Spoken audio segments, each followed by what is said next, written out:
ਸਤਿ ਸ਼੍ਰੀ ਅਕਾਲ ਜੀ। ਪੰਜਾਬੀ ਰੇਡੀਓ ਤੇ ਪੰਜਾਬੀ ਟੀਵੀ USA ਵੇਖ ਸੁਣ ਰਹੇ ਸਾਰੇ ਸਰੋਤਿਆਂ ਦਾ ਬਹੁਤ-ਬਹੁਤ ਸਵਾਗਤ ਹੈ। ਇਸ ਸਮੇਂ ਦੇ ਵਿਸ਼ੇਸ਼ ਪ੍ਰੋਗਰਾਮ ਖਬਰ ਤੇ ਨਜ਼ਰ ਦੇ ਵਿੱਚ। ਖਬਰ ਤੇ ਨਜ਼ਰ ਪ੍ਰੋਗਰਾਮ ਦੇ ਵਿੱਚ ਜਿੱਥੇ ਦੇਸ਼-ਵਿਦੇਸ਼ ਦੇ ਨਾਲ ਜੁੜੀਆਂ ਹੋਈਆਂ ਅਹਿਮ ਖਬਰਾਂ ਤੇ ਪਾਈਦਾ ਹੈ ਚਾਨਣਾ, ਉੱਥੇ ਇਹਨਾਂ ਖਬਰਾਂ ਦਾ ਵਿਸ਼ਲੇਸ਼ਣ ਕਰਨ ਦੇ ਲਈ ਸਾਥ ਹੁੰਦਾ ਹੈ ਸੀਨੀਅਰ ਪੱਤਰਕਾਰ ਮਿੰਟੂ ਗੁਰਸਰੀਆ ਜੀ ਦਾ। ਸੋ ਕਰਦੇ ਹਾਂ ਉਹਨਾਂ ਦਾ ਪ੍ਰੋਗਰਾਮ ਦੇ ਵਿੱਚ ਸਵਾਗਤ। ਬਹੁਤ-ਬਹੁਤ ਸਵਾਗਤ ਹੈ ਜੀ।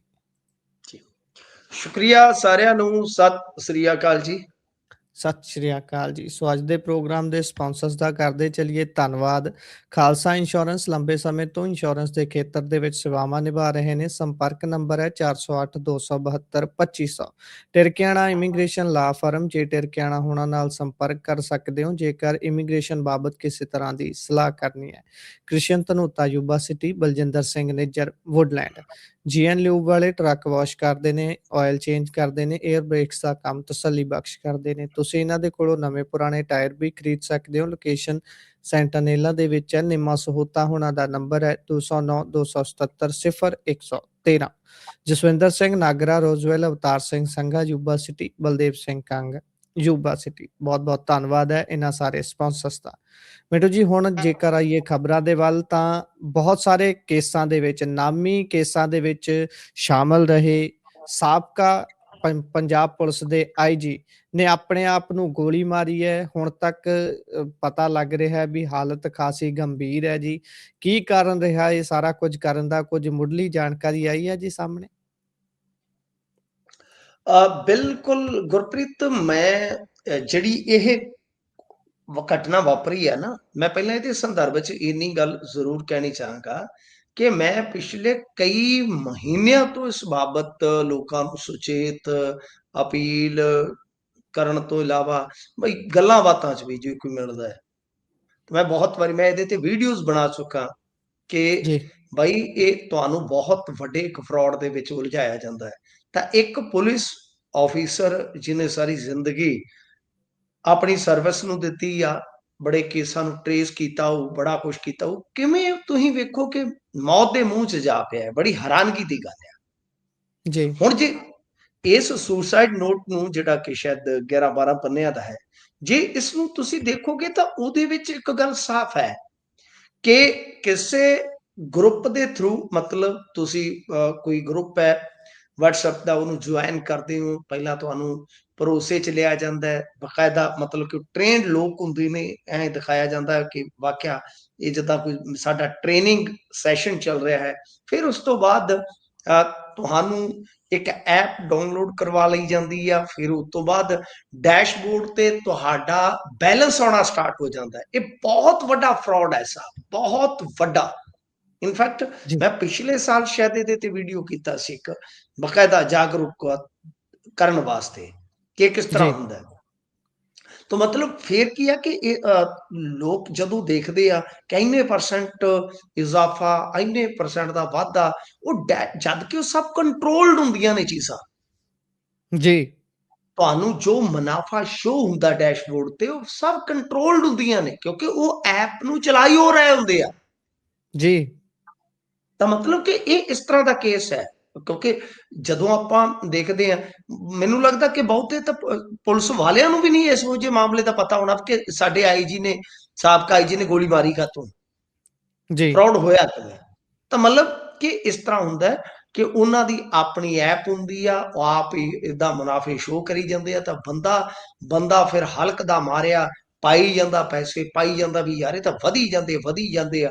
ਐਂਡ ਤੇ ਤਾਂ ਫਿਰ ਉਹ ਇੱਥੋਂ ਤੱਕ ਕਿ ਜਦੋਂ ਤੁਸੀਂ ਆਪਣੇ ਪੈਸੇ, ਜਦੋਂ ਤੁਹਾਨੂੰ ਸ਼ੱਕ ਹੋ ਗਿਆ ਕਿ ਮੈਂ ਤਾਂ ਯਾਰ ਬਹੁਤ ਅੱਗੇ ਚਲਾ ਗਿਆ, ਤੁਸੀਂ ਜੀ ਵਿਡਰੋ ਕਿਤੇ ਤਾਂ ਜਾ ਕੇ ਵਿਡਰੋ ਦਾ ਯਤਨ ਕਰੋਗੇ ਨਾ।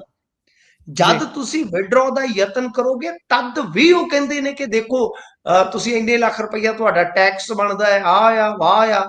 ਤਾਂ ਫਿਰ ਵੀ ਉਹ ਛਿੱਲ ਲਾਉਣ ਦੀ ਯਤਨਸ਼ੀਲਤਾ ਕਰਦੇ ਨੇ। ਤਾਂ ਇੱਕ ਨਾਲ ਜੀ ਨਹੀਂ, ਇਹ ਇੱਥੇ ਹਜ਼ਾਰਾਂ ਨਾਲ ਹੋਇਆ ਇੰਡੀਆ ਦੇ ਵਿੱਚ। ਤਾਂ ਗੱਲ ਇਹ ਆ ਕਿ ਇਸ ਤਰ੍ਹਾਂ ਇਹ ਜਿਹੜਾ ਸਾਬਕਾ ਆਈਜੀ ਆ, ਉਹ ਇਸ ਗੇੜ ਦੇ ਵਿੱਚ ਪੈ ਗਿਆ। 8 ਕਰੋੜ ਤੋਂ ਵੱਧ ਦੀ ਇਹਦੇ ਨਾਲ ਠੱਗੀ ਹੋ ਚੁੱਕੀ ਸੀਗੀ। ਫਿਰ ਬਾਅਦ ਦੇ ਵਿੱਚ ਮਤਲਬ ਇਹਦੇ ਚ ਨਾ, ਜਦੋਂ ਤੁਸੀਂ ਦੇਖੋਗੇ, ਜਿਵੇਂ ਮੈਂ ਤੁਹਾਨੂੰ ਗੱਲਾਂ ਦੱਸੀਆਂ ਕਿ ਜਦੋਂ ਇਹਨਾਂ ਨੇ ਪੈਸੇ ਕੱਢਣ ਦਾ ਯਤਨ ਕੀਤਾ ਤਾਂ 1.5% ਸਰਵਿਸ ਫੀਸ ਤੇ 3% ਟੈਕਸ ਦੇ ਨਾਮ ਤੇ 2.5 ਕਰੋੜ, ਮੈਂ ਜਿਵੇਂ ਤੁਹਾਨੂੰ ਕਿਹਾ ਕਿ ਫਿਰ ਵੀ ਉਹ ਵਸੂਲੀ ਕਰ ਲੈਂਦੇ ਨੇ ਕਿ ਲਿਆਓ ਜੀ ਜੀ ਦਿਓ। ਤੋ ਇਸ ਤਰ੍ਹਾਂ ਮਤਲਬ ਕਿ ਟੋਟਲ 8 ਕਰੋੜ ਤੋਂ ਜ਼ਿਆਦਾ ਰੁਪਈਆ ਇਹਨਾਂ ਦਾ ਗਿਆ ਚਲਾ ਸੀਗਾ, ਤੇ ਫਿਰ ਉਸ ਤੋਂ ਬਾਅਦ ਇਹਨਾਂ ਨੇ ਇੱਕ ਕਦਮ ਚੁੱਕਿਆ। ਤਾਂ ਗੱਲ ਇਹ ਆ ਕਿ ਇਹਨਾਂ ਨੇ ਲਿਖਿਆ ਕਿ ਮੈਂ ਮਾਨਸਿਕ ਤੌਰ ਤੇ ਸਟ੍ਰੈਸ ਦੇ ਵਿੱਚ ਆ, ਮੇਰਾ ਇਲਾਜ ਚੱਲ ਰਿਹਾ। ਹੁਣ ਤੱਕ ਮੈਂ ਆਪਣੇ ਪਰਿਵਾਰ ਨੂੰ ਪੂਰੀ ਜਾਣਕਾਰੀ ਨਹੀਂ ਦਿੱਤੀ। ਮੈਂ ਆਪਣੇ ਪਰਿਵਾਰ ਨੂੰ ਸੁਰੱਖਿਅਤ ਰੱਖਣਾ ਚਾਹੁੰਦਾ।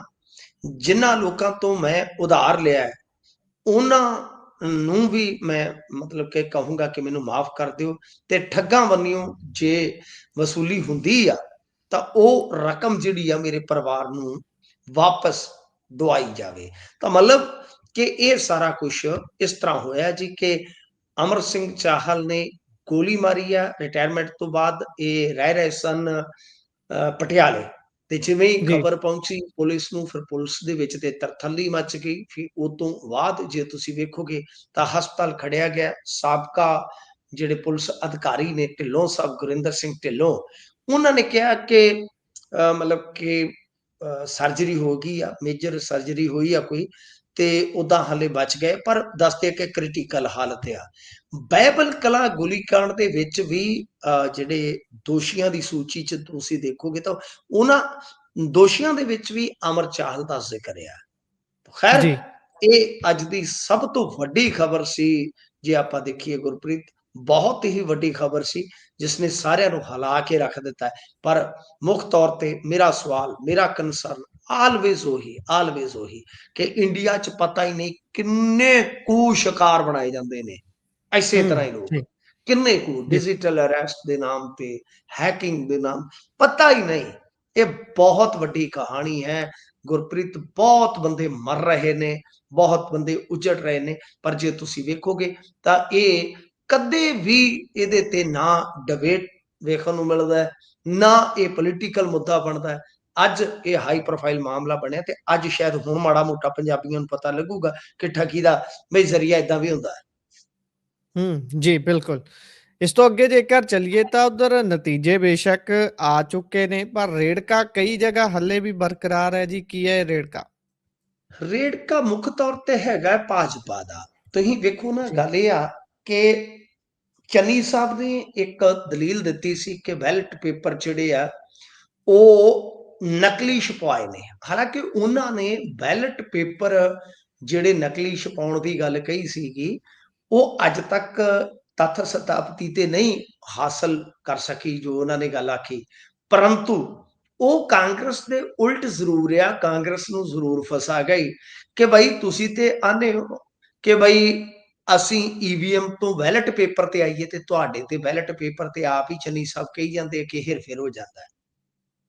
ਤਾਂ ਅੱਜ ਵੈਸੇ ਰਾਜਾ ਵੜਿੰਗ ਨੇ ਵੀ, ਜੇ ਕਾਂਗਰਸ ਦੇ ਲਿਹਾਜ਼ ਨਾਲ ਗੱਲ ਕਰੀਏ, ਇਹਨਾਂ ਨੇ ਲੰਮੇ ਸਮੇਂ ਬਾਅਦ ਇੱਕ ਪੀਸੀ ਕੀਤੀ ਆ, ਕਾਫੀ ਗਰਮਜੋਸ਼ੀ ਸੀ। ਤਾਂ ਇਹਦਾ ਮਤਲਬ ਹੈ ਕਿ ਜਿਵੇਂ ਕ੍ਰਿਕਟ ਦੀ ਭਾਸ਼ਾ 'ਚ ਨਹੀਂ ਕਹਿੰਦੇ ਗੁਰਪ੍ਰੀਤ ਕਿ ਕੈਚ ਛੁੱਟ ਗਿਆ, ਜੀਵਨ ਦਾਨ ਮਿਲਾ ਹੈ, ਤਾਂ ਇਦਾਂ ਜੀ ਲੱਗਦਾ ਹੈ ਕਿ ਸ਼ਾਇਦ ਇਹਨਾਂ ਨੂੰ ਵੀ ਕੋਈ ਜੀਵਨ ਦਾਨ ਮਿਲਿਆ। ਪਰ ਬੈਲਟ ਪੇਪਰਾਂ ਦੀ ਗੱਲ ਤੇ ਆਪਾਂ ਵਾਪਸ ਪਰਤਦੇ ਹਾਂ।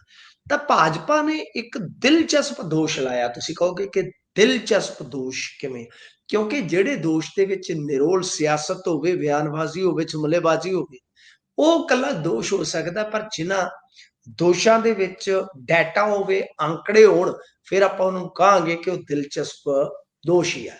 ਦਰਅਸਲ ਕੀ ਆ ਕਿ ਭਾਜਪਾ ਦੇ ਜਿਹੜੇ ਸਪੋਕਸਪਰਸਨ ਆ ਬਲੀਏਵਾਲਾ, ਉਹਨਾਂ ਜੀ ਨੇ ਇੱਕ ਬਹੁਤ ਧਿਆਨ ਖਿੱਚੂ ਮੁੱਦਾ ਚੁੱਕਿਆ ਹੈ, ਤੇ ਉਹਨਾਂ ਨੇ ਬਕਾਇਦਾ ਡਾਟਾ ਦਿੱਤਾ। ਨਹੀਂ ਤੇ ਤੁਹਾਨੂੰ ਪਤਾ ਸਿਆਸਤ ਦੇ ਵਿੱਚ ਤੇ ਬਹੁਤ ਸਾਰੇ ਦਾਅਵੇ, ਬਹੁਤ ਸਾਰੇ ਇਲਜ਼ਾਮ ਉਹ ਚੱਲਦੇ ਹੀ ਰਹਿੰਦੇ ਆ। ਇਹਨਾਂ ਨੇ ਇੱਕ ਤੇ ਮਤਲਬ ਕਿ ਜੋ 33 ਘੰਟਿਆਂ ਮਗਰੋਂ ਸਿਰਫ 40% ਸੀਟਾਂ ਦੇ ਹੀ ਨਤੀਜੇ ਐਲਾਨੇ ਆ, ਉਹਦੇ ਤੇ ਸਵਾਲ ਚੁੱਕਿਆ। ਪਰ ਜਿਹੜੀ ਗੱਲ ਧਿਆਨ ਮੰਗਦੀ ਆ, ਤਵੱਜੋ ਮੰਗਦੀ ਆ, ਉਹ ਇਹ ਆ ਕਿ ਪਟਿਆਲਾ ਜ਼ਿਲ੍ਹਾ ਪ੍ਰੀਸ਼ਦ ਵਿੱਚ ਕਹਿੰਦੇ ਕਿ ਕੁੱਲ 8,87,600 ਵੋਟਾਂ ਸਨ, ਤੇ ਵਿੱਚੋਂ 4,09,822 ਵੋਟਾਂ ਪੋਲ ਹੋਈਆਂ, ਜਿਹਦੇ ਜੀ ਚੋਂ 15,386 ਵੋਟਾਂ ਰੱਦ ਹੋਈਆਂ ਨੇ।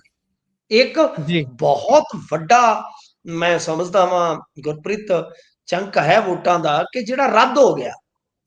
ਜੀ। ਇਸੇ ਤਰੀਕੇ ਜਿਹੜੀ ਬਲਾਕ ਸੰਮਤੀ ਦੀਆਂ ਹੁੰਦੀਆਂ ਨੇ, ਪੰਚਾਇਤ ਸੰਮਤੀ ਦੀਆਂ ਚੋਣਾਂ, ਉਹਦੇ ਵਿੱਚ ਜੀ। ਵੀ ਕਹਿੰਦੇ ਕਿ 3,83,279 ਵੋਟਾਂ ਦੇ ਵਿੱਚੋਂ 14,757 ਵੋਟਾਂ ਜਿਹੜੀਆਂ ਰੱਦ ਹੋਈਆਂ। ਇਸ ਤਰ੍ਹਾਂ ਸੰਗਰੂਰ ਜ਼ਿਲ੍ਹੇ ਦਾ ਵੀ ਇਹਨਾਂ ਨੇ ਡਾਟਾ ਦਿੱਤਾ ਹੈ ਕਿ 3.5 ਲੱਖ ਵੋਟਾਂ ਚੋਂ 13,000 ਵੋਟਾਂ ਜਿਹੜੀਆਂ ਰੱਦ ਹੋਈਆਂ। ਗੁਰਪ੍ਰੀਤ, ਇਹ ਦਿਲਚਸਪ ਹੈ, ਇਹ ਦਿਲਚਸਪ ਹੈ। ਮੇਰੇ ਖਿਆਲ ਜੀ। ਦੇ ਨਾਲ ਵਿਰੋਧੀ ਧਿਰਾਂ ਨੂੰ ਯਤਨ ਕਰਨਾ ਚਾਹੀਦਾ ਹੈ ਕਿ ਪੂਰੇ ਪੰਜਾਬ ਦਾ ਡਾਟਾ ਹਾਸਲ ਕੀਤਾ ਜਾਵੇ। ਦੇਖੋ, ਭਾਰਤੀ ਜਨਤਾ ਪਾਰਟੀ ਨੇ ਬਿਹਾਰ ਮਾਡਲ ਜਾਂ SIR ਮਾਡਲ, ਤੇ ਜੀ। ਹੁਣ ਬੰਗਾਲ ਦੇ ਵਿੱਚ ਜੋ ਚੱਲ, ਉਹ ਇੱਕ ਤੇ ਗੱਲ ਜਿਹੜੀ ਆ ਸਰਕਾਰਾਂ ਦੇ ਖਾਨੇ 'ਚ ਬਿਠਾ ਦਿੱਤੀ ਕਿ ਇਲੈਕਸ਼ਨ ਜਿੱਤਣ ਦਾ ਸਭ ਤੋਂ ਵਧੀਆ ਢੰਗ ਇਹੋ ਆ ਕਿ ਵੋਟਾਂ ਡਿਲੀਟ ਕਰ ਦਿਓ, ਵੋਟਾਂ ਜਾਂ ਐਡ ਕਰ ਦਿਓ ਤੇ ਜਾਂ ਫਿਰ ਰੱਦ ਕਰ ਦਿਓ, ਜਿੱਥੇ ਜੀ। ਜਿਸ ਹਿਸਾਬ ਨਾਲ ਕੰਮ ਸੂਤ ਆਉਂਦਾ। ਤਾਂ ਭਾਜਪਾ ਤੇ ਸਵਾਲ ਤੇ ਹੁੰਦੇ ਹੀ ਹੁੰਦੇ ਆ। ਬਲੀਏਵਾਲ ਸਾਹਿਬ ਜੋ ਮਰਜ਼ੀ ਕਹੀ ਜਾਣ, ਇੱਥੇ ਦੋਸ਼ ਲਾਉਣੇ ਸੌਖੇ ਆ। ਜਿਹੜੇ ਇਹਨਾਂ ਤੇ ਦੋਸ਼ ਲੱਗੇ ਆ, ਉਹਨਾਂ ਦੋਸ਼ਾਂ ਨੂੰ ਵੀ ਡਿਫੈਂਡ ਕਰਨਾ ਬੜਾ ਔਖਾ ਹੈ। ਜੀ। ਪਰ ਜੇ ਦੂਸਰੀਆਂ ਆਪੋਜੀਸ਼ਨ ਦੀਆਂ ਧਿਰਾਂ ਸਾਰਾ ਡਾਟਾ ਇਕੱਤਰ ਕਰਨ ਕਿ ਕੀ ਪੂਰੇ ਪੰਜਾਬ ਦੇ ਵਿੱਚ ਇਸੇ ਪੈਟਰਨ ਦੇ ਨਾਲ ਵੋਟਾਂ ਰੱਦ ਹੋਈਆਂ, ਤਾਂ ਫਿਰ ਜੀ। ਉਹ ਗਿਣਤੀ ਜੇ ਆਪਾਂ 14,000, 15,000, 13,000 ਇੱਕ ਇੱਕ ਜ਼ਿਲ੍ਹੇ ਚੋਂ ਦੇਖ ਰਹੇ ਹਾਂ, ਤਾਂ ਫਿਰ ਇਹਦਾ ਮਤਲਬ ਇਹ ਆ ਕਿ 48% ਵੋਟ ਪੋਲ ਹੋਈ ਹੈ ਬਲਾਕ ਸੰਮਤੀ ਜ਼ਿਲ੍ਹਾ ਪ੍ਰੀਸ਼ਦ ਦੀ, ਤੇ ਉਹਦੇ ਜੀ। ਵਿੱਚ ਜੇ ਇੰਨੀਆਂ ਵੋਟਾਂ ਰੱਦ ਹੋਈਆਂ ਨੇ, ਤਾਂ ਇਹਦਾ ਮਤਲਬ ਇਹ ਆ ਕਿ ਜੋ ਮਾਰਜਨ ਰਿਹਾ ਹੈ ਜਿਹੜੀਆਂ ਸੀਟਾਂ ਦਾ 1 ਤੋਂ 100 ਵੋਟ ਤੱਕ ਦਾ, ਤਾਂ ਇਹਦਾ ਮਤਲਬ ਹੈ ਕਿ ਨਤੀਜੇ ਉੱਥੇ ਬਹੁਤ ਉਲਟੇ ਜਾ ਸਕਦੇ ਸਨ। ਔਰ ਮੈਂ ਜੋ ਡਾਟਾ ਦੇਖਿਆ ਉਹਦੇ ਵਿੱਚ ਤੁਸੀਂ ਦੇਖੋਗੇ ਤਾਂ 500 ਤੋਂ ਵੱਧ ਸੀਟਾਂ ਜਿਹੀਆਂ ਹੈ ਜਿੱਥੇ ਵੋਟ ਦਾ ਜਿੱਤ ਹਾਰ ਦਾ ਮਾਰਜਨ ਜਿਹੜਾ ਹੈ ਉਹ 1 ਤੋਂ 100 ਵੋਟ ਦੇ ਦਰਮਿਆਨ ਰਿਹਾ। ਔਰ ਉਹਦੇ ਜੀ। ਵਿੱਚ ਵੀ ਜੇ ਤੁਸੀਂ ਵੇਖੋਗੇ ਤਾਂ ਲਗਭਗ 250-300 ਸੀਟ ਕੱਲੀ ਆਮ ਆਦਮੀ ਪਾਰਟੀ ਨੇ ਜਿੱਤੀ ਆ। ਤਾਂ ਮਤਲਬ ਕਿ ਜੀ। ਇਹ ਇੰਟਰਸਟਿੰਗ ਚੀਜ਼ ਹੋ ਸਕਦੀ ਆ ਜੇ ਆਪੋਜੀਸ਼ਨ ਜਿਹੜੀ ਆ ਉਹ ਸਾਰੇ ਪੰਜਾਬ ਦਾ ਡਾਟਾ ਕਲੈਕਟ ਕਰੇ, ਤੇ ਜਾਂ ਕੋਈ ਖੋਜੀ ਪੱਤਰਕਾਰ ਤੁਹਾਡੇ ਵਰਗਾ ਉਹ ਇਹਦੇ ਤੇ ਕੰਮ ਕਰੇ। ਸੂਬਾ ਜਿਹੜਾ ਚੋਣ ਕਮਿਸ਼ਨ ਆ ਉਹਦਾ ਵੇਖ ਲਵੇ ਵੈਬਸਾਈਟ ਤੇ ਜਾ ਕੇ। ਮੈਂ ਵੀ ਯਤਨ ਕਰਾਂਗਾ ਕਿ ਮਤਲਬ ਕਿ ਇਹ ਸਾਰਾ ਡਾਟਾ ਆਪਣੇ ਕੋਲ ਹੋਵੇ ਨਾ, ਫਿਰ ਆਪਾਂ ਕਿਸੇ ਠੋਸ ਨਜ਼ਰੀਏ ਦੇ ਮੁਤਾਬਕ ਕੰਮ ਕਰ ਸਕਦੇ, ਉਸ ਜਾਵੀਏ ਤੋਂ ਸੋਚ ਸਕਦੇ। ਪਰ ਇੰਟਰਸਟਿੰਗ ਦੋਸ਼ ਹੈ। ਜੀ, ਬਿਲਕੁਲ। ਇਸ ਤੋਂ ਅੱਗੇ ਜੇਕਰ ਆਪਾਂ ਚੱਲੀਏ ਤਾਂ ਸਿੱਧੂ ਸਾਹਿਬ ਨੇ ਆਪਣੇ ਅੰਦਾਜ਼ 'ਚ ਇੱਕ ਵਾਰ ਮੁੜ ਤੋਂ ਐਂਟਰੀ ਮਾਰੀ ਆ, ਕਹਿੰਦੇ ਨੇ ਠੋਕੋ ਤਾਲੀ। ਦੇਖੋ, ਕੁਝ ਬੰਦੇ ਹੁੰਦੇ ਆ ਜੇ ਉਹ ਝੱਟ ਨਾ ਬੋਲਣ ਨਾ, ਤੇ ਤਦ ਵੀ ਲੋਕ ਕਹਿ ਦਿੰਦੇ ਆ ਯਾਰ ਕੀ ਹੋਇਆ, ਬੋਲਦਾ ਹੀ ਨਹੀਂ। ਜੀ। ਤੇ ਇਹ ਕੁਝ ਵੀ ਨਾ ਕਰਨ, ਸੁਰਖੀਆਂ 'ਚ ਹੀ ਨਾ ਆਉਣ, ਤੇ ਉਹ ਵੀ ਸੁਰਖੀ ਬਣ ਜਾਂਦੀ ਆ ਸਿੱਧੂ ਸਾਹਿਬ ਜੀ। ਦੀ। ਸਿੱਧੂ ਸਾਹਿਬ ਮੁੱਛਾਂ ਨੂੰ ਤਾ ਦੇ ਰਹੇ ਆ। ਪਿੱਛੇ ਜੇ ਤੁਸੀਂ ਦੇਖਿਆ ਹੋਣਾ ਰੀਲਾਂ ਰੂਲਾਂ ਪੈ ਰਹੀਆਂ ਸਨ, ਸ਼ਾਪਿੰਗ, ਤੁਹਾਨੂੰ ਪਤਾ ਕੱਪੜਿਆਂ ਦੇ ਬੜੇ ਸ਼ੌਕੀਨ ਨੇ, ਕੱਪੜਿਆਂ ਤੇ ਜੀ। ਬਹੁਤ ਬਿਲਕੁਲ। ਪੈਸਾ ਇਹ ਖਰਚ ਕਰਦੇ ਆ। ਹੂੰ। ਖੈਰ, ਹੁਣ ਇਹਨਾਂ ਨੇ ਮਤਲਬ ਕਿ ਇੱਕ ਵੀਡੀਓ ਪਾਇਆ, ਤੇ ਵੀਡੀਓ ਜਿਹੜਾ ਮੇਰੇ ਖਿਆਲ ਦੇ ਨਾਲ ਸ਼ਹਿਰੀ ਇਹਨਾਂ ਦਾ ਜਿਹੜਾ ਬਹੁਤ ਕਰੀਬੀ ਦੋਸਤ ਹੈ, ਇਹਨਾਂ ਦੇ ਬੱਚੇ ਵਰਗਾ ਹੈ, ਉਹਨੇ ਹੀ ਇਸ ਨੂੰ ਸ਼ੇਅਰ ਕੀਤਾ। ਇਹਦਾ ਲੱਭੋ ਲਬਾਬ ਇਹ ਆ, ਉਹ ਕਹਿੰਦੇ ਆ ਕਿ ਬਈ ਮਤਲਬ ਅਸੀਂ ਹਮਾਮ ਦੇ ਕਬੂਤਰਾਂ ਵਾਂਗੂ ਭੁੱਖੇ ਜਾਂ ਕਮਜ਼ੋਰ ਨਹੀਂ, ਬਲਕਿ ਬਾਜ ਦੀ ਜ਼ਿੰਦਗੀ ਜਿਉਂਦੇ ਆ, ਤੇ ਪਲਟਣਾ ਝਪਟਣਾ, ਝਪਟ ਕੇ ਪਲਟਣਾ ਇਹ ਖੂਨ ਗਰਮ ਰੱਖਣ ਦਾ ਬਹਾਨਾ ਹੈ। ਇਹ ਬਹਾਨਾ ਹੈ ਜਾਂ ਕਿਤੇ ਨਿਸ਼ਾਨਾ ਹੈ? ਤੁਸੀਂ ਇਹ ਵੀ ਤੇ ਵੇਖੋ ਨਾ। ਕਿਉਂਕਿ ਹੂੰ। ਪਿਛਲੇ ਦਿਨੀ ਨਵਜੋਤ ਸਿੰਘ ਸਿੱਧੂ ਪਹੁੰਚੇ ਆਪਣੀ ਬੀਵੀ ਦੇ ਪਾਸ। ਉੱਥੇ ਵੀ ਉਹਨਾਂ ਨੇ ਇੱਕ ਬੜਾ ਖੁਸ਼ਨੁਮਾ ਜਿਹਾ ਮਾਹੌਲ ਬਣਾ ਕੇ ਫੋਟੋਆਂ ਖਿਚਾਈਆਂ, ਤੇ ਫਿਰ ਉਹ ਫੋਟੋਆਂ ਪੋਸਟ ਕੀਤੀਆਂ ਸਨ। ਮਤਲਬ ਕਿ ਇਦਾਂ ਦਾ ਇੱਕ ਮੈਸੇਜ ਦਿੱਤਾ ਗਿਆ ਸੀਗਾ ਕਿ ਮੈਂ ਆਪਣੀ ਬੀਵੀ ਦੇ ਨਾਲ ਖਲੋਤਾ, ਕਿਉਂਕਿ ਜੀ। ਉਦੋਂ ਐਪੀਸੋਡ ਚੱਲ ਕੇ ਹਟਿਆ ਸੀਗਾ ਕਿਹੜਾ, ਜਿਹੜਾ ਆਪਾਂ ਵੇਖਿਆ ਕਿ ਕਾਂਗਰਸ ਨੂੰ ਬਹੁਤ ਕਸੂਤਾ ਫਸਾ ਗਿਆ ਸੀਗਾ। ਹੁਣ ਜਿਹੜੀ ਇਹ ਗੱਲ ਕਹੀ ਆ, ਦੇਖੋ ਕਈ ਗੱਲ ਦੇ ਮਤਲਬ ਹੁੰਦੇ ਆ। ਸ਼ਾਇਰੀ ਨੇ ਜੇ ਉਹ ਕੀਤੀ ਹੈ ਨਾ ਸ਼ੇਅਰ, ਤਾਂ ਮੈਂ ਸਮਝ ਸਕਦਾ ਕਿ ਉਹਦੇ ਵਿੱਚ ਕੋਈ ਨਾ ਕੋਈ ਰਾਗਾ ਤੇ ਹੈਗਾ। ਇਹ ਹੁਣ ਰਮਜ਼ ਜੀ। ਜਿਹੜੀ ਹੈ ਉਹ ਤੇ ਆਪਣੇ ਸਮਝ ਇਸ ਕਰਕੇ ਆਉਂਦੀ ਪਈ ਆ ਕਿ ਬਈ ਅਸੀਂ ਹਮਾਮ ਦੇ ਕਬੂਤਰਾਂ ਵਾਂਗੂ ਕਮਜ਼ੋਰ, ਹਮਾਮ ਹੁੰਦਾ ਜਿਵੇਂ ਮਤਲਬ ਕਿ ਇਸ਼ਨਾਨ ਘਰ ਹੁੰਦਾ ਜਿੱਦਾਂ, ਕਿ ਉਹਦੇ ਜੀ। ਵਾਂਗੂ ਅਸੀਂ ਕੋਈ ਭੁੱਖੇ ਤੇ ਕਮਜ਼ੋਰ ਨਹੀਂ ਆ। ਵੀ ਅਸੀਂ ਤਾਂ ਬਾਜ ਆ, ਜੀ, ਝਪਟਣਾ, ਝਪਟ ਕੇ ਪਲਟਣਾ, ਪਤਾ ਨਹੀਂ ਕਿਆ ਕਿਉਂ ਕਹਿ ਰਹੇ ਨੇ ਆਪਦੇ ਅੰਦਾਜ਼ ਚ, ਪਰ ਇਹਦਾ ਮਤਲਬ ਇਹ ਆ ਕਿ ਕਿਸੇ ਨੂੰ ਚਿਤਾ ਰਹੇ ਨੇ ਕਿ ਅਸੀਂ ਤੁਹਾਡੇ ਵਰਗੇ ਨਹੀਂ ਆ, ਸਾਡੀ ਜੀ, ਫਿਤਰਤ, ਸਾਡਾ ਕਰੈਕਟਰ ਇੱਕ ਵੱਖਰੀ ਕਿਸਮ ਦਾ ਹੈ। ਤਾਂ ਗੱਲ ਇਹ ਆ ਕਿ ਦੇਖੋ ਹੁਣ ਵਜ਼ਾਰਤਾਂ ਵਜ਼ੂਰਤਾਂ ਪਾਉਣ ਵਾਲਾ ਸਮਾਂ ਹੈ ਨਹੀਂ ਗੁਰਪ੍ਰੀਤ ਜੀ, ਕਿਉਂਕਿ ਇਹਨਾਂ ਦੀ ਬੀਵੀ ਨੇ ਆਪਦਾ ਕੰਮ ਸ਼ੁਰੂ ਕਰ ਦਿੱਤਾ, ਸਿੱਧਮ ਜੀ। ਸਿੱਧਾ ਚੱਲਣ ਦੀ ਜ਼ਰੂਰਤ ਹੈ, ਜੇ ਨਹੀਂ ਤਾਂ ਫੈਸਲਾ ਲਓ, ਤੇ ਲੋਕਾਂ ਨੂੰ ਐਵੇਂ ਭੰਬਲ ਭੂਸੇ ਚ ਪਾਉਣ ਦਾ ਫਾਇਦਾ ਨਹੀਂ। ਮੈਡਮ ਸਿੱਧੂ ਨੇ ਇਲੈਕਸ਼ਨ ਲੜਨਾ ਹੀ ਲੜਨਾ, ਉਹ ਕਲੀਅਰ ਹੈ। ਤੁਹਾਡਾ हुँ, ਰੋਲ जी, ਜੇ ਕਾਂਗਰਸ ਦੇ ਵਿੱਚ ਡਿਫਾਈਨ ਨਹੀਂ ਹੋ ਰਿਹਾ ਤੇ ਚੁੱਪ ਕਰਕੇ ਐਵੇਂ, ਇਹਨਾਂ ਦਾ ਕੰਮ ਹੀ ਨਵਜੋਤ ਸਿੰਘ ਸਿੱਧੂਰਾਂ ਦਾ ਇਹ ਆ ਕਿ 6 ਮਹੀਨੇ ਮਤਲਬ ਪਾਸੇ ਆਸੇ ਤੇ ਮੁੜ ਕੇ ਇੱਕ ਅੱਧਾ ਵੀਡੀਓ ਪਾ ਦੇਣਾ, ਉਹ ਖਬਰ ਬਣ ਜਾਂਦਾ। ਬਸ ਇਹ ਚੀਜ਼ਾਂ ਮੇਰੇ ਖਿਆਲ ਦੇ ਨਾਲ ਨਵਜੋਤ ਸਿੰਘ ਸਿੱਧੂ ਵਾਸਤੇ ਠੀਕ ਨਹੀਂ ਹੈ। ਜਿਹੜੀ ਗੱਲ हुँ, ਕਹਿਣੀ ਹੈ ਠੋਕ ਕੇ ਕਹੋ, ਜੋ ਵੀ ਦੱਸਣਾ ਦੱਸ ਦਿਓ, ਇੱਕੇ ਵਾਰੀ ਜੋ ਪੱਖ ਰੱਖਣਾ। ਪਰ ਮੇਰਾ ਮੰਨਣਾ ਇਹੋ ਆ ਕਿ ਸ਼ਾਇਦ ਹੁਣ ਥੋੜਾ ਸਮਾਂ ਹੀ ਆ, ਪੰਜਾਬ ਬਾਰੇ ਫੈਸਲਾ ਜਿਹੜੀ ਉਹ ਕਾਂਗਰਸ ਦੀ ਹਾਈ ਕਮਾਨ ਲਵੇਗੀ ਜ਼ਰੂਰ। ਤਾਂ ਨਵਜੋਤ ਸਿੰਘ ਸਿੱਧੂ ਉਸੇ ਦੇ ਚੱਲਦਿਆਂ ਹੀ ਵੇਟ ਕਰ ਰਹੇ ਆ। ਤਾਂ ਹੀ ਤੁਸੀਂ ਦੇਖਿਆ ਹੋਣਾ ਮੈਡਮ ਸਿੱਧੂ ਵੀ ਖਾਮੋਸ਼ ਆ, ਕਿਉਂਕਿ ਉਦੋਂ ਬਾਅਦ ਹੀ ਗੱਲ ਜਿਹੜੀ ਆ ਖੋਲ ਕੇ ਕਰਨਗੇ। ਉਦੋਂ ਤੱਕ ਇਹ ਇੰਤਜ਼ਾਰ ਕਰਨਗੇ ਕਿ ਸਾਡਾ ਰੋਲ ਸ਼ਾਇਦ ਡਿਫਾਈਨ ਹੋ ਜਾਏਗਾ ਕਾਂਗਰਸ ਦੇ ਵਿੱਚ। जी। ਅਕਸਰ ਇਹ ਵੀ ਕਿਹਾ ਜਾਂਦਾ ਹੈ ਭਾਈ, ਕਦੇ-ਕਦੇ ਸਿੱਧੂ ਸਾਹਿਬ ਨੂੰ ਦਰਦ ਜਾਗਦਾ ਹੈ ਤੇ ਉਦੋਂ ਉਹ ਕੋਈ ਛੁਰਲੀ ਛੱਡ ਦਿੰਦੇ ਨੇ, ਮੁੜ ਕੇ ਫੇਰ ਬੰਬੇ ਪਹੁੰਚ ਜਾਂਦੇ ਨੇ, ਇੱਕ ਸ਼ੂਟਿੰਗਾਂ ਇੱਕ ਸ਼ੁਰੂ ਹੋ ਇੱਕ ਨਾ ਜਾਂਦੀਆਂ। ਇੱਕ ਗਾਣਾ ਸੀ, हाँ जी। दर्द जब हद से गुजरता है तो गा लेते हैं, हुँ, दिल की तन्हाई को आवाज बना लेते हैं, दर्द जब हद से गुजरता है तो गा लेते हैं। कई बार कोई कसक जिहड़ी है ना वो ज्यादा हो जाए तो फिर उदों भी शायरी वीडियो गा लिया जाता है। हो सकता है हुँ, कि इन्हां नूं कुछ बिल्कुल। मलाल नजर आ रहा हो। ਜੀ। ਉਧਰ ਬਿਰਧ ਆਸ਼ਰਮਾਂ ਤੇ ਫਸ ਗਈ ਹੈ ਜੀ ਸਰਕਾਰਾਂ ਫਸ ਗਈਆਂ ਨੇ ਕਹਿੰਦੇ।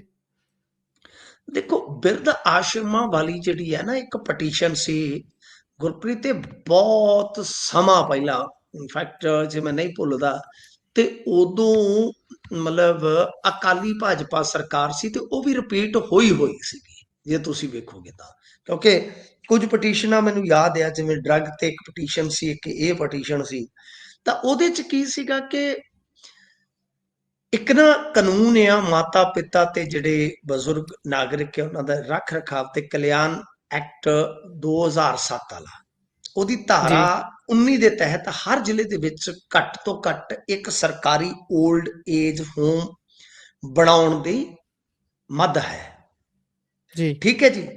ਤੇ ਸੁਣਵਾਈ ਜਦੋਂ ਹੋਈ ਫਿਰ ਉਸ ਤੋਂ ਬਾਅਦ ਇਹਨਾਂ ਨੇ ਇੱਕ ਇੱਕ ਅੰਡਰਟੇਕਿੰਗ ਦੇ ਦਿੱਤੀ ਸੀਗੀ।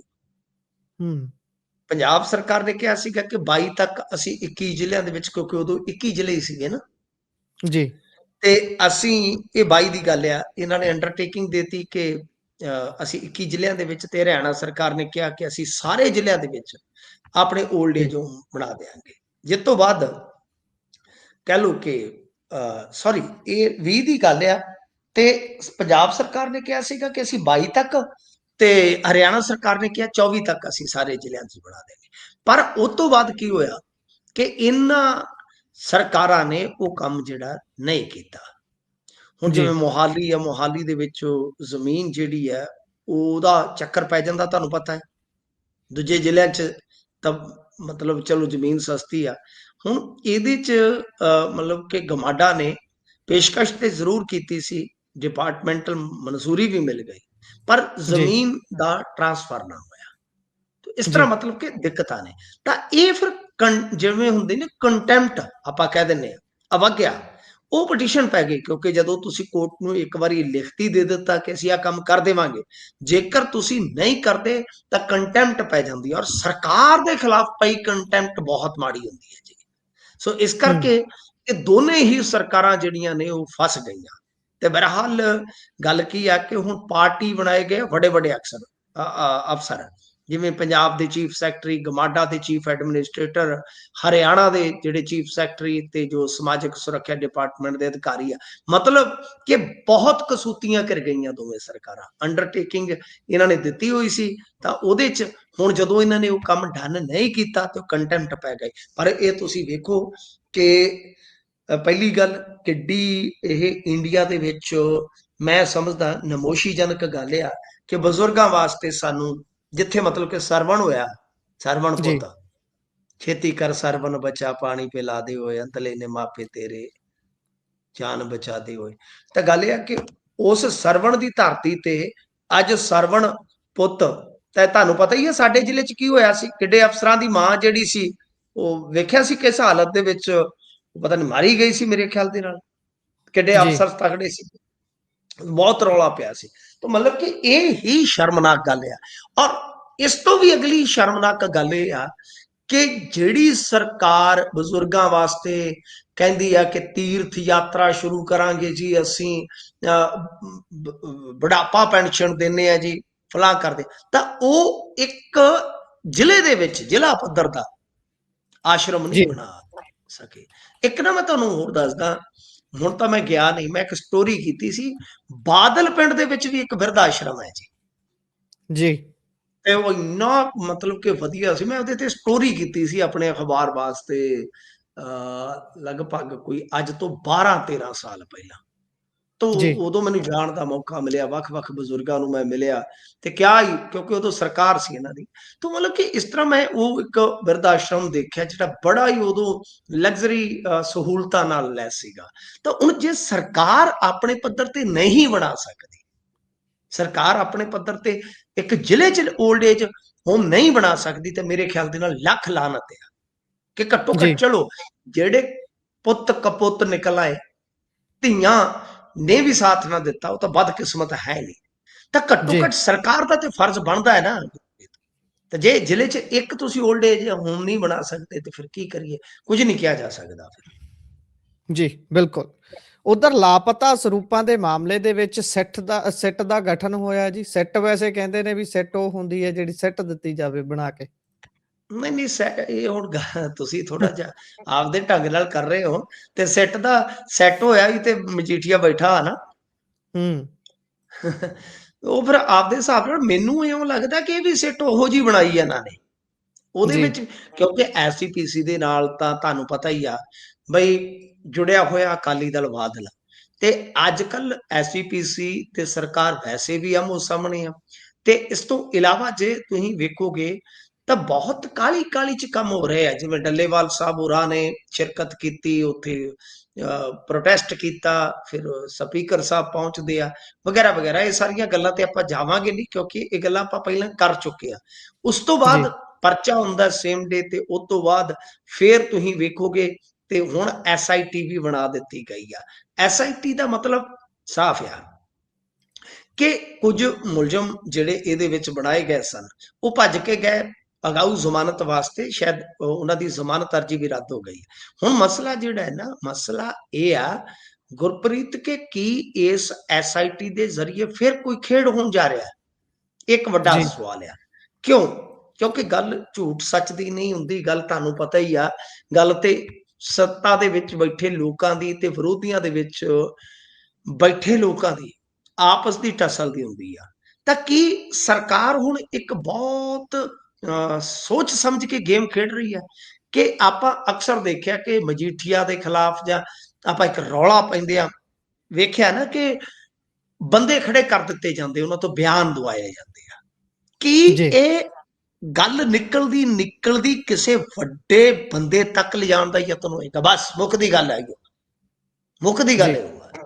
ਯਾਨੀ ਸੁਖਬੀਰ ਸਿੰਘ ਬਾਦਲ ਜਾਂ ਧਾਮੀ ਸਾਹਿਬ ਜਾਨੀ ਮਤਲਬ ਕਿ ਪ੍ਰਧਾਨ ਨੇ, ਜਾਂ ਉਸ ਵੇਲੇ ਦੇ ਪ੍ਰਧਾਨ ਤੇ ਮੇਰੇ ਖਿਆਲ ਦੇ ਨਾਲ ਮੱਕੜ ਸਾਹਿਬ ਸੀ ਸ਼ਾਇਦ, ਜਾਂ ਕੋਈ ਹੋਰ ਸੀ, ਨਹੀਂ ਮੱਕੜ ਸਾਹਿਬ ਦੀ ਡੈਥ ਪਹਿਲਾਂ ਹੋ ਗਈ ਸੀ, ਦੇਖਣਾ ਜੀ, ਪਵੇਗਾ ਕਿ 2015 ਦਾ ਮਾਮਲਾ ਤੇ ਉਸ ਵੇਲੇ ਕੌਣ ਸਨ ਐਸਜੀਪੀਸੀ ਪ੍ਰਧਾਨ, ਕਿਉਂਕਿ ਕਾਫੀ ਪ੍ਰਧਾਨ ਮੱਕੜ ਸਾਹਿਬ ਤੋਂ ਬਾਅਦ ਤੇ ਸ਼ਾਇਦ ਇੱਕ ਵਾਰੀ ਉਹ ਵੀ ਬਣੇ ਸਨ ਗੋਬਿੰਦ ਸਿੰਘ ਜੀ ਵੀ। ਤਾਂ ਖੈਰ ਜੀ, ਉਹ ਬਡੂੰਗਰ ਸਾਹਿਬ ਵੀ ਰਹਿ ਚੁੱਕੇ ਆ, ਮਾੜਾ ਜਿਹਾ ਤੁਸੀਂ ਉਹ ਸਰਚ ਕਰਿਓ ਤਾਂ ਤੁਹਾਨੂੰ ਸ਼ਾਇਦ ਕਨਫਰਮ ਹੋ ਜਾਏਗਾ। ਤੇ ਯਾਨੀ ਕਹਿਣ ਦਾ ਮਤਲਬ ਇਹ ਆ ਕੋਈ ਵੀ ਏਬੀਸੀ ਨਾ, ਜਿੱਦਾਂ ਮੈਂ ਕਿਹਾ ਜੀ, ਕਿ ਅਕਾਲੀ ਦਲ ਬਾਦਲ ਦਾ ਕੋਈ ਜਾਂ ਐਸਜੀਪੀਸੀ ਦਾ ਕੋਈ, ਯਾਨੀ ਕੁੱਲ ਮਿਲਾ ਕੇ ਕੋਈ ਇਸ ਤਰ੍ਹਾਂ ਦੀ ਘੇਰੇਬੰਦੀ ਤਾਂ ਨਹੀਂ ਹੋਏਗੀ। ਇਹ ਇੱਕ ਵੱਡਾ ਪ੍ਰਸ਼ਨ ਹੈ। ਜਿਗਿਆਸਾ ਦਾ ਵਿਸ਼ਾ। ਅਵਤਾਰ ਸਿੰਘ ਮੱਕੜ ਹੀ ਦੱਸੇ ਜਾ ਰਹੇ ਨੇ 2015 ਦੇ ਵਿੱਚ। ਮੱਕੜ ਸਾਹਿਬ ਹੋਣਗੇ, ਠੀਕ ਹੈ। ਉਹਨਾਂ ਦੀ ਡੈਥ ਹੋ ਗਈ, ਉਸ ਤੋਂ ਬਾਅਦ ਹੀ ਪ੍ਰਧਾਨ ਕੁਛ ਬਦਲੇ।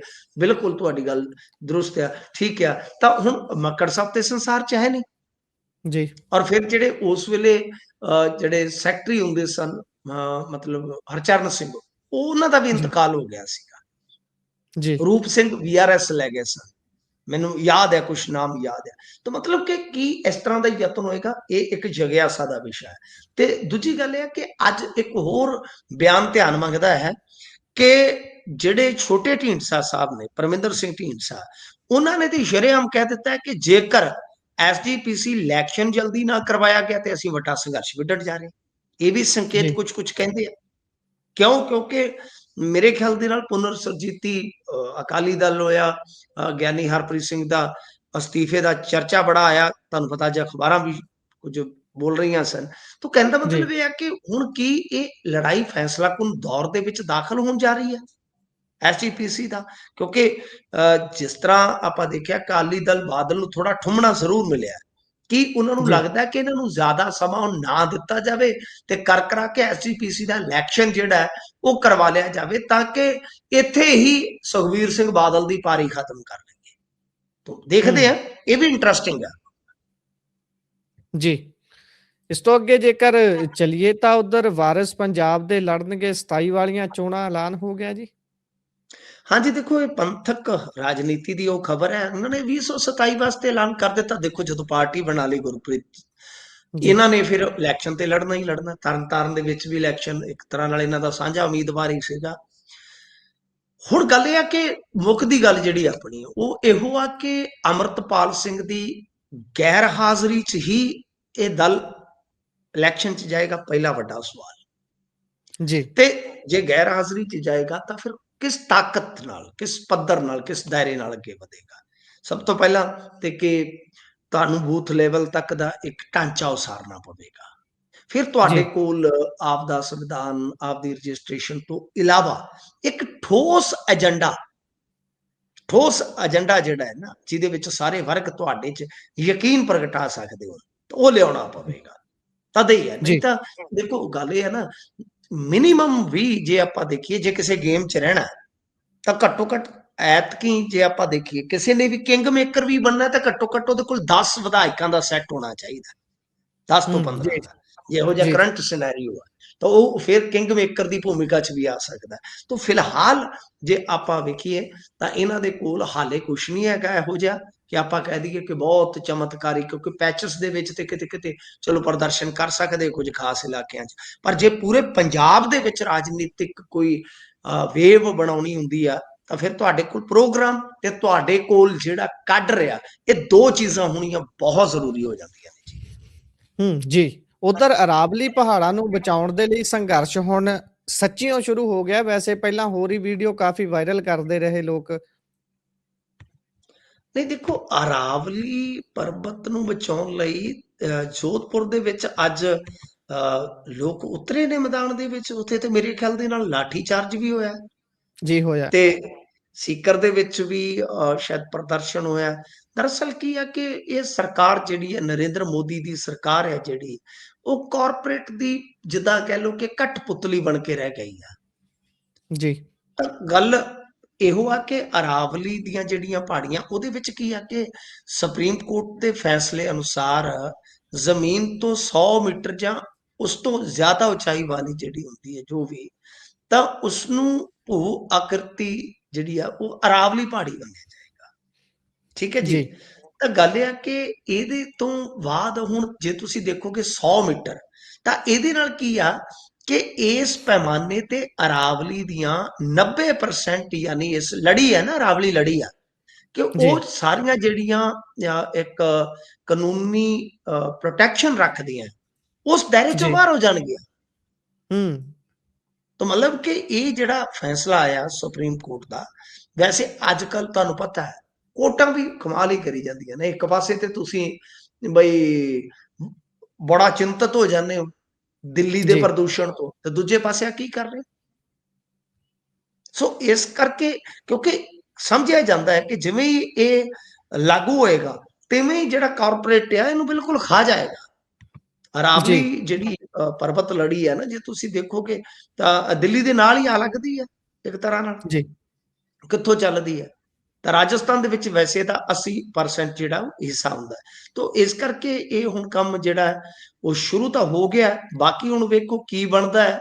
ਪਰ ਮੈਨੂੰ ਲੱਗਦਾ ਕਿ ਇਹਦੇ ਵਿੱਚ ਜਿਹੜੇ ਹੈਗੇ ਨੇ ਮਾਨਯੋਗ ਪ੍ਰਧਾਨ ਮੰਤਰੀ, ਉਹਨਾਂ ਨੂੰ ਵੇਖਣਾ ਚਾਹੀਦਾ ਕੰਮ ਉਹ ਕਰਨ। ਜੀ, ਹਾਲਾਂਕਿ ਅੱਜ ਮੈਂ ਕੇਂਦਰੀ ਮੰਤਰੀ ਭੁਪਿੰਦਰ ਯਾਦਵ ਦੇ ਸੁਣ ਰਿਹਾ ਸੀ ਪ੍ਰੈਸ ਕਾਨਫਰੰਸ, ਉਹ ਕਹਿੰਦੇ ਜੀ ਭਰਮ ਫੈਲਾਉਣਾ ਬੰਦ ਕਰੋ।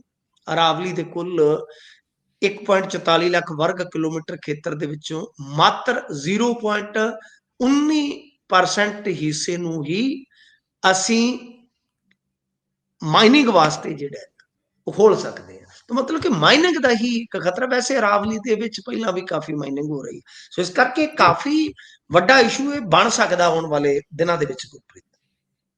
ਜੀ, ਵੱਡਾ ਸੰਘਰਸ਼ ਹੋਣ ਦੀ ਇਸ ਤੇ ਕਿਆਸ ਰਾਈ ਲੱਗ ਰਹੀ ਹੈ। ਸੋ ਵੇਖਦੇ ਹਾਂ ਬਣਦਾ ਕੀ ਹੈ। ਇਸੇ ਦੇ ਨਾਲ ਪ੍ਰੋਗਰਾਮ ਦਾ ਸਮਾਂ ਸਮਾਪਤ ਹੁੰਦਾ ਹੈ। ਤੁਸੀਂ ਜੁੜੇ ਜਾਣਕਾਰੀਆਂ ਸਾਂਝੀਆਂ ਕੀਤੀਆਂ, ਬਹੁਤ-ਬਹੁਤ ਧੰਨਵਾਦ ਜੀ। ਧੰਨਵਾਦ।